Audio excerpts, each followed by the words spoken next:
തഹജ്ജുദിന് എഴുന്നേൽക്കാൻ വേണ്ടി ആഗ്രഹമുണ്ട്, പക്ഷെ അതിന് സാധിക്കുന്നില്ല അല്ലേ? വഴിയുണ്ട്.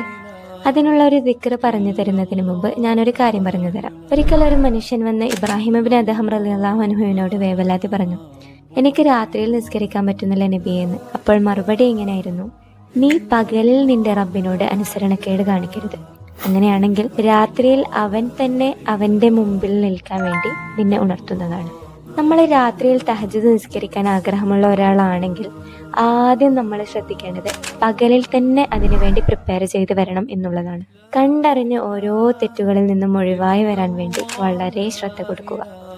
തഹജ്ജുദ് പറയുമ്പോൾ വെറും ഒരു 2 റക്അത്താണെങ്കിലും അത് വളരെ ഡോസ് കൂടിയ ഒരു ഇബാദത്താണ്. അതിൻ്റെ മഹത്വങ്ങൾ അറിഞ്ഞാൽ സത്യവിശ്വാസി ഏറ്റവും കൂടുതൽ ചെയ്യാൻ വേണ്ടി കൊതിക്കുന്ന മനോഹരമായ ഒരു ഇബാദത്താണ് തഹജ്ജുദ്. തെറ്റുകളിൽ നിന്നൊക്കെ പിന്മാറി അതോടൊപ്പം ഞാനൊരു ദിക്ർ പറഞ്ഞു തരാം, അതും കൂടി നമ്മൾ ഫോളോ ചെയ്ത് വരികയാണെങ്കിൽ ഇൻഷാ അല്ലാഹ് അള്ളാഹു ഇസ്സത്ത് നൽകാൻ ഉദ്ദേശിച്ചവർക്ക് മാത്രം സമ്മാനമായി നൽകുന്ന ആ തഹജ്ജുദ് നിസ്കാരത്തെ നമുക്കും പതിവായി കൊണ്ടുവരാൻ വേണ്ടി സാധിക്കും. ആ ദിക്റിനെ ഞാൻ താഴെ ഡിസ്ക്രിപ്ഷനിൽ പിൻ ചെയ്ത് വെച്ചിട്ടുണ്ട്. നിങ്ങൾക്ക് മനുഷ്യരിൽ ഏറ്റവും ആദരണീയർ ആരാണെന്ന് അറിയാമോ? എൻ്റെ സമൂഹത്തിലെ ഏറ്റവും ആദരണീയർ ഖുർആൻ മനഃപ്പാഠമാക്കിയവരും രാത്രിയിലെ സുന്നത്ത് നിസ്കാരക്കാരുമാണ് എന്ന് മുത്തുനബി സല്ലല്ലാഹു അലൈഹി വസല്ലമ പറഞ്ഞ ആ സമൂഹത്തിൽ നമ്മളെ എല്ലാവരെയും അല്ലാഹു സുബ്ഹാനഹു വ തആല ഉൾപ്പെടുത്തുമാറാകട്ടെ.